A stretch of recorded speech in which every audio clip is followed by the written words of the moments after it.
All right, we're live. All right.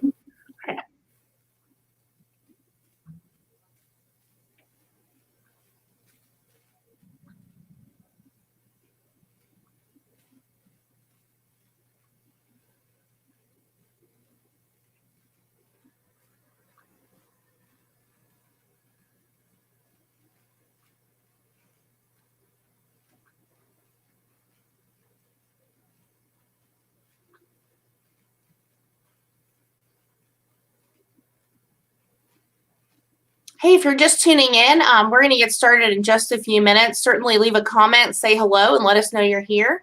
And we'd love for you to share the stream and let others know you're watching too.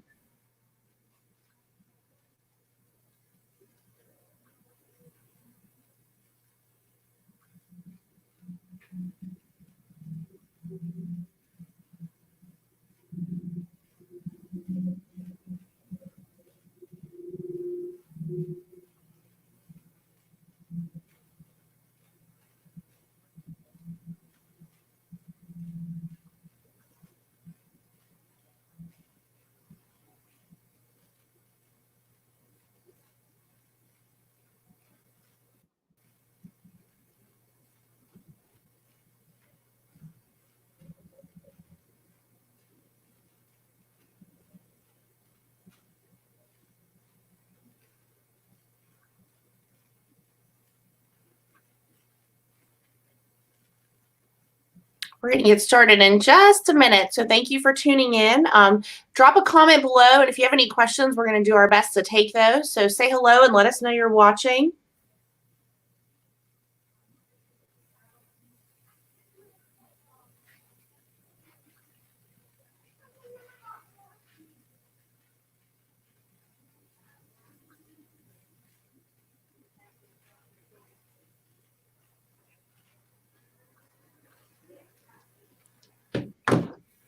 All right, so it looks like we've got a good bit of viewers already on here, so welcome. We'll go ahead and get started. If you're just tuning in with us and you haven't seen this show before, my name is Kim Baker. I'm CEO at the Gallatin Chamber of Commerce, and the Chamber exists to support, educate, and engage our member businesses in the Gallatin community, and we have been bringing you the show daily at 11 a.m. for the past few weeks as an opportunity to do that. Today, we're joined by a very special guest, a good friend of mine, CEO of Sumner Regional Medical Center, Susan Peach. Hi, Welcome. Kim.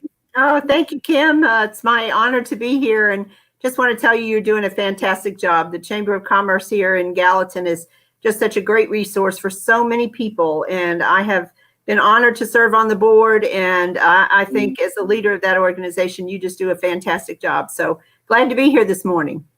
Well, thank you for your kind words, and we're so fortunate to have a strong community partner like you and Sumner Regional and your whole team there. So thank you for all you've been doing.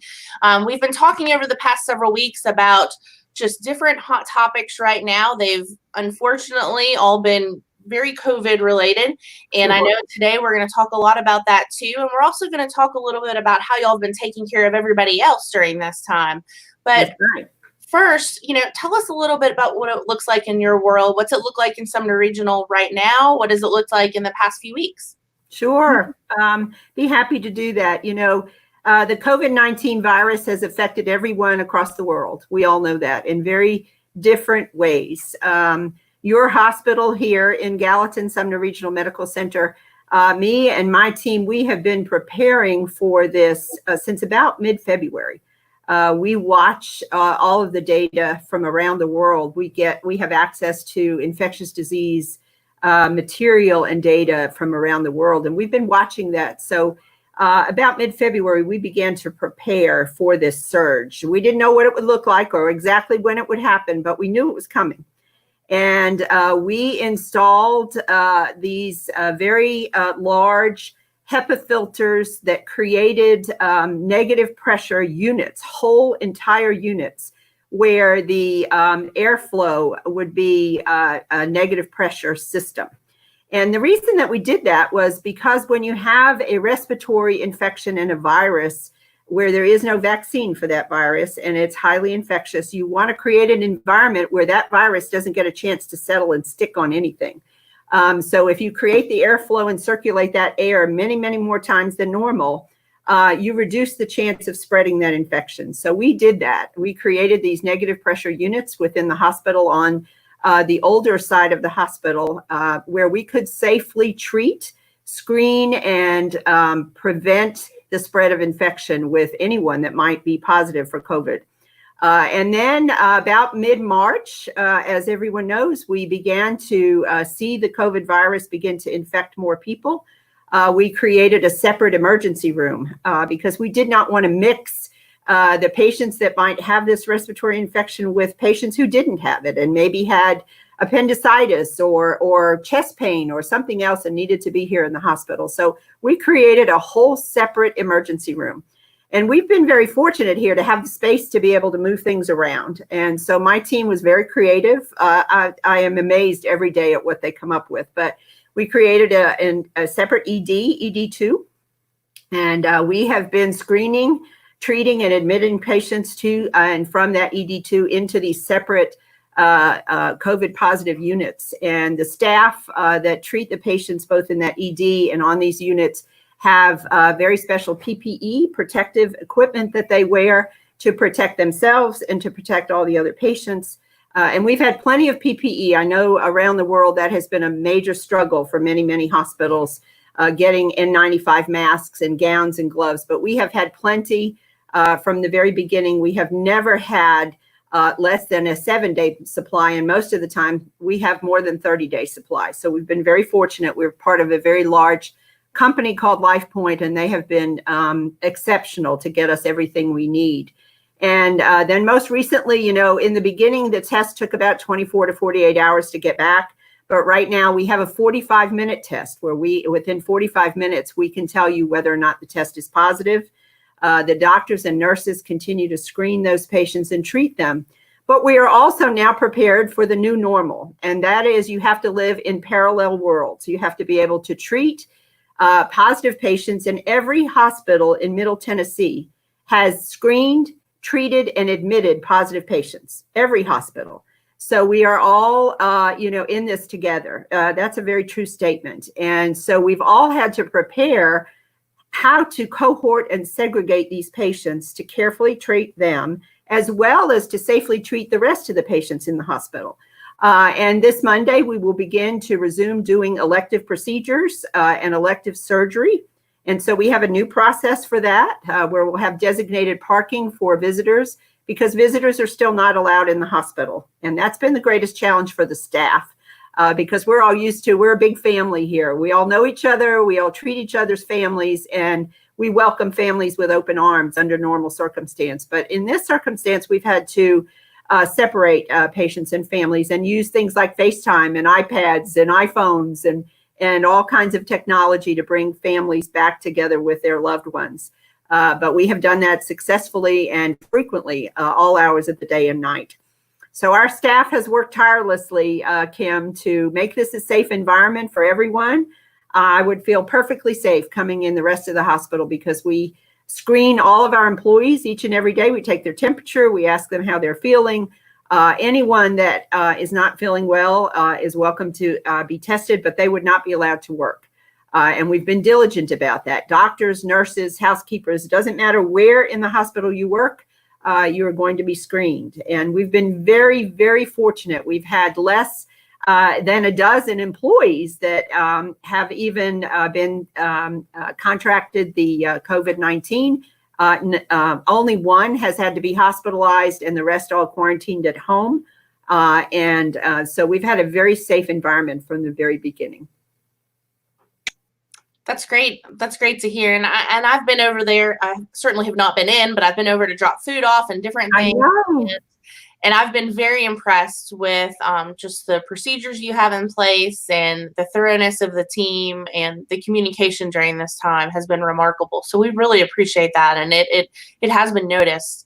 A question I have about the visitor policy, were Sure. there exceptions to that during the past several weeks? And what is the visitor policy beginning Monday when you start these different procedures? Are there visitors allowed, or is it still no visitors? Sure. In general, the policy is still no visitors, but there are exceptions. Obviously, if a mother is coming in to deliver a baby, we want that mother to have a great experience and to have their loved one, their partner, whoever that is, one person to come and be with them. So that exception is made.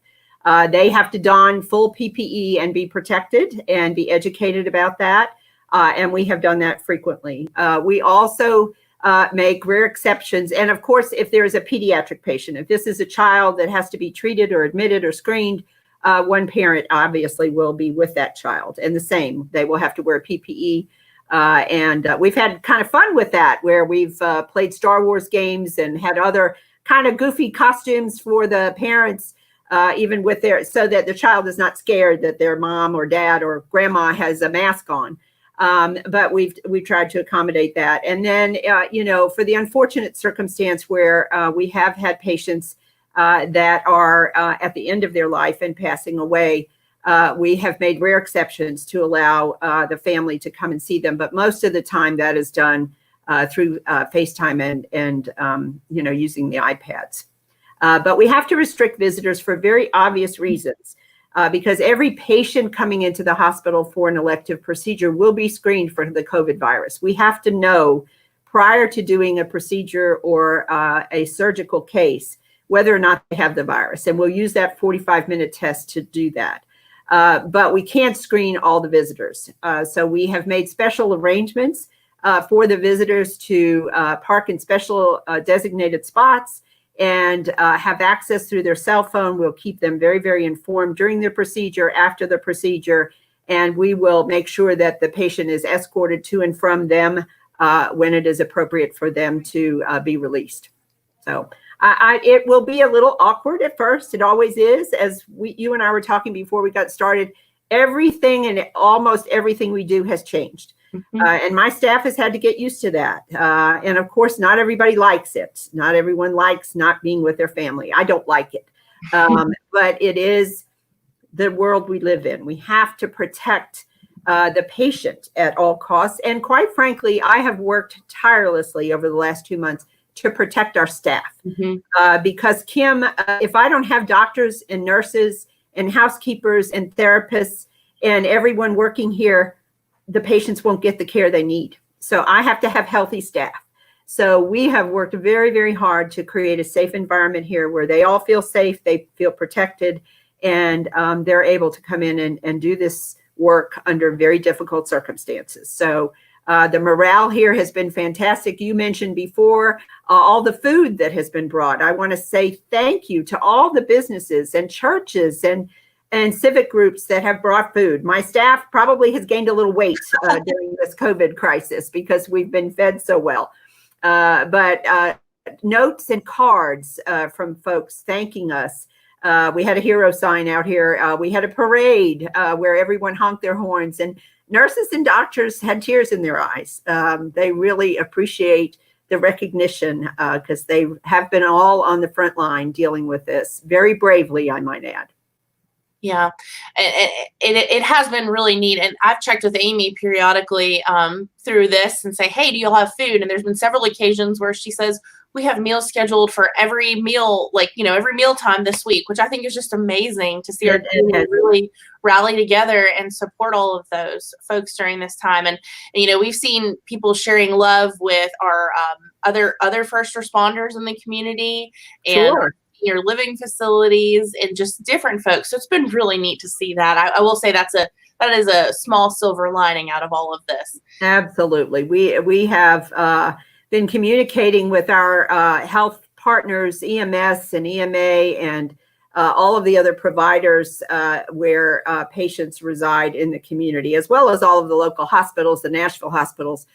We have become quite close in all of this, really, sharing PPE where we need to and being in close communication. Who has the best practice? How can we do this better? Many of the patients that we have treated with COVID-19 are extremely sick. And they require a level of medicine and nursing care that, quite frankly, we have not delivered here routinely. And our intensivists, I think many of you saw Dr. Matt King on several of the TV shows, and they are just amazing medical geniuses. They are heroes that have worked miracles with many of these patients. And we celebrate every time a patient is released from the critical care unit And we cheer them on as they are released home, because it's truly a miracle when they are that sick to survive this disease. And they have been on the front line and have used the literature and the most recent studies to do everything we can to save these folks. So I'm so proud of the team. That's awesome. And we have seen a lot of those success stories. We've seen a lot of sad stories during this time, but I think those success stories are very worthy of celebrating and certainly deserve that. I know it's kind of hard to predict, but what do you see the immediate future looking like? The no visitor policies, the waiting outside, and just some of the different protocols. Do you foresee this lasting for several more months and on into the next year, or what are you seeing right now, and what are the predictions, I guess? Well, I don't have a crystal ball, but based on what we are seeing, I think the next month, May and June, we will have to watch carefully and be careful. And everyone will have to continue when you go outside. I have 3 masks right here on my desk that, if I go out of my office, you have to wear a mask. And I think we'll have to be extremely cautious over the next, I would say 2 months, 60 days, to let us see how this infection is spreading. Social distancing works. We know that. But now that we are opening up businesses slowly and carefully, we have to watch to see if this virus is going to continue to spread. Everyone has to be careful to make sure that we don't overwhelm our system. None of us want to repeat what has happened up in the north. But we also have to resume our normal life. Our economics depend on it. Our mental health depends on it. Our country is depending on it, that we will get through this. We're all very hopeful for a vaccine. I think after those 60 days are up, so I would think that our no visitor policy would continue for that period of time. Then I think we're going to have to look at new ways to contain this virus. Are we then comfortable with declining numbers and, enough what they call herd immunity? Enough people have had it and survived that those that will get it in the future should survive. I do think that the vulnerable populations will have to be protected for a while longer. Anywhere where you have someone who is elderly or has other health problems, where their their immune system is not strong enough to bolster against this virus, and they become very sick. So that population will have to be protected for a while longer. And oh Lord, I'm praying just like everyone else that a vaccine is available this fall. I think it will be the fall before we see something, but hopefully it will be available this fall. And as many people as possible will be able to get that vaccine and take it and feel protected. Question I have about testing. You mentioned that you have the test that's a little faster. And then also we've started to hear about the antibody test. Is that something, where can people take that, and how does that work? Sure. We've been careful monitoring that antibody testing procedure, because there has been a lot of controversy about that, about whether or not it is valid, and or can the doctors be confident in that? Because the last thing you would want to do is tell someone that they have antibodies and they're immune and then they get sick. So that we do have the availability. I was told that this morning, to do an antibody test with the order of a physician through our LabCorp partners. And I think several of our offices are going to be able to have access to that as well.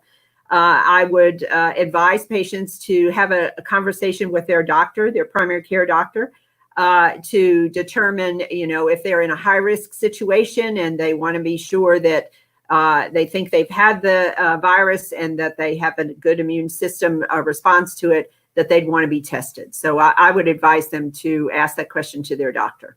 I don't think the Public Health Division has it yet. I do know that Dr. Lisa Piercy with the State of Tennessee Health Department is carefully evaluating that, and they want to do some mass testing at some point. And I think that will be coming soon, from what I hear from her. That is another connection that we make on a regular basis with the Tennessee Department of Health.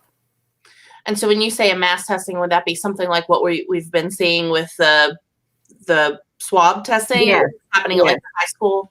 I think so. I think you will see the local public health department, the Sumner County Public Health Department, begin to administer this test at some point through the State Department. That is my understanding of the direction that they're going to go. Okay. I was going to ask another question and I just lost it. Uh-oh. Well, that's okay. That's all right. I know what I was going to ask. We've been pushing to our businesses, asking them to commit to the Tennessee Pledge. And along with the city, we're also asking citizens to commit to the Tennessee Pledge, especially when they're supporting those businesses. Can you, elaborate on why it's important for folks to, live kind of by those guidelines that the governor and his task force have released? Oh, sure. We totally commit to the pledge and advocate on behalf of the governor to keep our state strong and to protect our citizens. There's a compassionate human factor in this, that no one wants to see someone in their family get this virus and suffer with it, even if it's mild. But we also need to protect our economy. We have to make sure that we can keep our businesses open now that they have slowly begun to open. There is an economic factor here by asking our businesses to do all of these things. Most businesses, especially the restaurants, have a very small margin that they operate with. And by asking them to do these additional things, that makes that margin even lower. And a lot of people, just like you, are struggling with childcare. Not everybody, the childcare centers aren't open. And if they are, they're very limited. And not a lot of people have a lot of extra cash hanging around right now.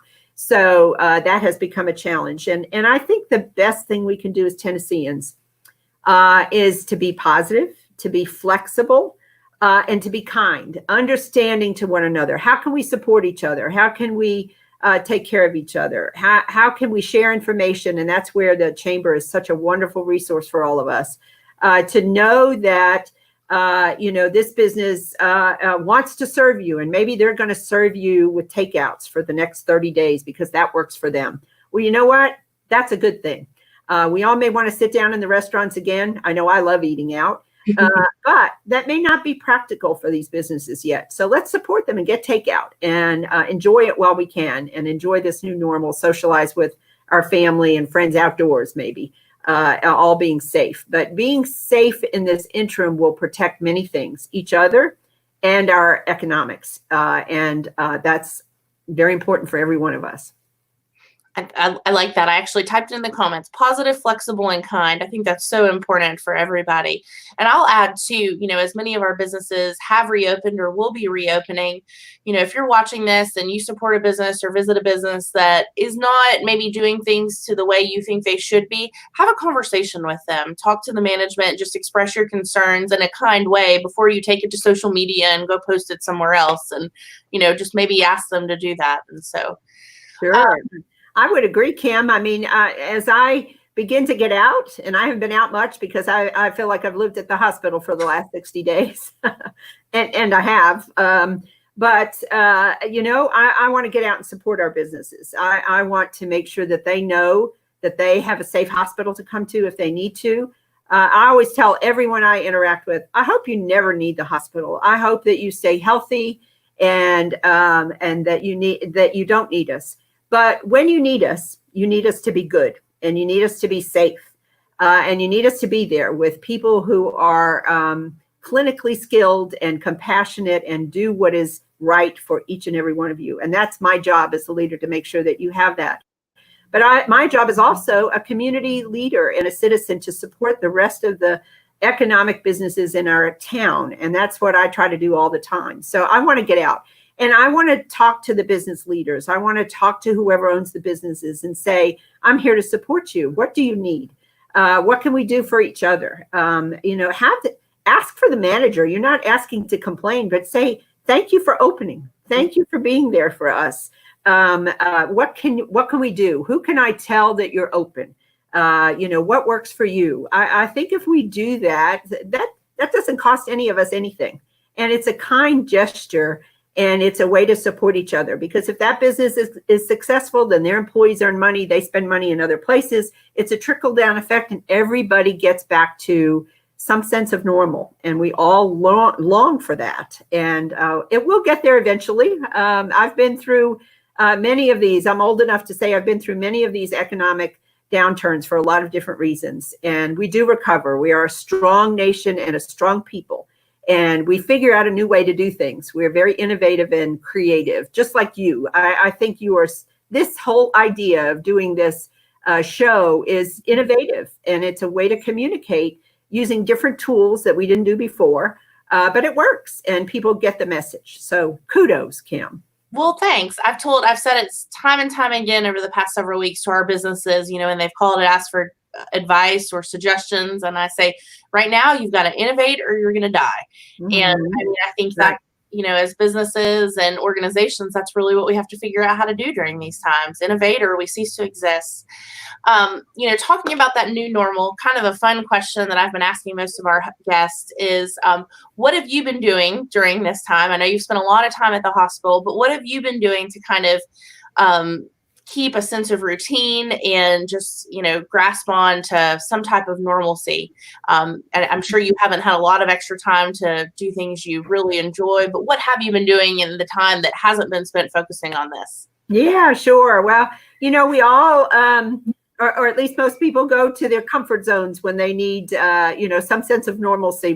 The biological factor for that, let me just explain that for a minute, because there is a biological factor about why we want to do things that are normal and things that are routine and things that make us happy, because our pulse rate and our blood pressure, everything goes down when we're doing something that our body doesn't have to worry about, this fight or flight. When we're in an abnormal state, our mind feels threatened. And so our blood pressure goes up, our pulse goes up. That's not a good thing most of the time. So you don't want to stay in that state. So we all need to find those things that make us happy. I think most people know I have the wonderful blessing of owning a lot of horses, and I spend time with them because, first of all, they don't answer me back, which is great. And they're loving animals, and I get to, pet on them and love on them and take care of them, and in a very normal environment. They're not affected by this. They don't know anything about it, and they don't talk back. So it's awesome. But I also have spent more time with family. And, we've been talking about life goals and what do we want to do in our life and what is most important to us. And, we have a choice nowadays to do things that are important. So much of what we did in the past maybe was not so important. And we've been talking a lot about that. And those are rich conversations and ones that I feel blessed to have had. I do want to talk about one other thing, though, Kim, and you talked about innovation before, and this has been a time for the hospital and our physician practices to innovate too. And we've done some of what you and I are doing today. We have done telemedicine visits with our patients. Our doctors are using their screens, and they are seeing patients via a screen and checking in on them. How are you feeling today? Are you short of breath? How's your pulse rate? Do you have a way to measure that? And we've been using some very innovative tools, and we're partnering with some companies now so that we can give our patients some equipment, and the doctors can then see their oxygenation level, their pulse rates, their blood pressure, and have a visit using technology. And you know what? At first, many of the doctors thought, oh, this might not work. Our patients might not like this. But guess what? They love it. They love it. They love the connection. It's a personal visit. They get to ask questions. They get to participate with their doctors, and they don't feel like they've gone too long without connecting with their physician and, maybe changing their meds or doing something like that. So it has been a joy to watch. And our doctors are now saying, we're going to continue to do this. And it may be that new normal. We may do some in-person visits every once in a while, but we'll do some of these as well. So that's been fun to watch. I like it. I saw a funny thing on the internet a few weeks ago that said, we're about to find out what really could have been an email instead of a meeting. And I think that's right. I think that's a great point. We found out a lot of these things that we can do, and we still have that face-to-face interaction. It's just a little different. We do have a screen, but we're still able to get that message across and get to the bottom of things. And so I love hearing about the telemedicine and that people are utilizing that. I think that's really important. So yeah, they sure are, and they're liking it. So that's really good. We have also our chief medical officer, who you may need to have on this. He'd be a great resource for you, Jeff Lifford. Has just been an incredible partner through all of this. He is a medical expert. extremely well trained, and he's been our communication vehicle about this virus because, as you know, we've learned more and more every day about the course of the illness, how to prevent the spread, and the communication to our medical community has been vital for us. So our doctors in this community, the medical staff on this hospital staff, has given him great feedback that they feel prepared. They feel like their hospital is safe. They have said to he and I can't believe you've changed the whole hospital in 30 days. It's just incredible what you guys have done. But the reason that they know that is because Jeff has communicated to them. And he's kept the lines of communication open. We have these team meetings just like this. Everyone's on a screen and folks can ask live questions and can communicate back and forth. What's the best drug? What are you seeing? What happens when the patient starts to decline? How are you treating them? So that everybody is informed. And that happens on a regular basis. So we're excited about that too. And probably we'll use that in the future as well. Well, good. I think that is another silver lining through this, that we've all found ways to stay connected and in some ways get more connected during this time and really focus on what matters most. Absolutely. Before we get off of here, is there anything else that you'd like to add? Well, in closing, certainly thank you for inviting me to come. Your hospital has been exceptionally busy. And but our staff, our front line has just been, I'll try not to tear up here because I do get emotional thinking about them. I dressed up, as many people saw, because they took pictures of me while I was out doing I dressed up in one of these suits. We call them bunny suits because you look like a big bunny when you're in one. But the mask, the N95 mask and the shield and the gloves and the shoe covers. And I just spent a few hours in them. They're hot. They're uncomfortable. And my front line that is still wearing those protective devices and still caring for these patients each and every day needs your love and prayers and appreciation. These doctors and nurses went into this work for the right reason. They were called to do this work. And this has been a pivotal point in their career. Many of them have said to me, they never knew what they were going to be called to do. And now they do. But they have taken it seriously. They have gone. We have asked nurses to float into different areas, and they have done that willingly. So I just want to give them a shout out and appreciation. We have an incredible team here at Sumner Regional, and they are dedicated and they are committed and they care about you, the community that we serve. So I just want to thank them. Because from the bottom of my heart, they've been wonderful. I would absolutely agree. And I think you said it so well. I think that also a lot of folks might not think this far into that aren't in the field or know somebody that is, but a lot of these nurses and doctors are staying away from their families right now too. I mean, they're not even. They are. I know Hayden, his best friend's mom is there with you. She's one of your ER nurses, and she's not hugging her kids or her husband right now. She's sleeping somewhere different, and I think we've all a lot of us don't realize that those sacrifices are being made. So sure, out of abundance of precaution, many family members, because when they are working in these units, they felt just for safety reasons that they would separate from their families. Some have begun to come back and use all the precautions that we know to do, and they're feeling a little safer about that. But some are still separating from their families, and they did that certainly. Out of love for their families and true dedication to their patients and their work. So again, I applaud them. They've just been miraculous in this. They have been innovative and caring. There are so many wonderful pictures that I will share of them doing this work with these patients. And we have a victory board. I'll share that too. That's out in the lobby just for the staff because you can imagine doing this work day after day is stressful. But we put a victory board out there. How many patients have we treated? How many patients have gone home? How many patients, have been on a ventilator that have been taken off a ventilator? And it's an amazing number. And we're just so incredibly proud of all the work they've done. I love it. I love that. And we love what you're doing. We love what your team's doing. And like I said earlier, we're so thankful to have such a strong community partner in Sumner Regional.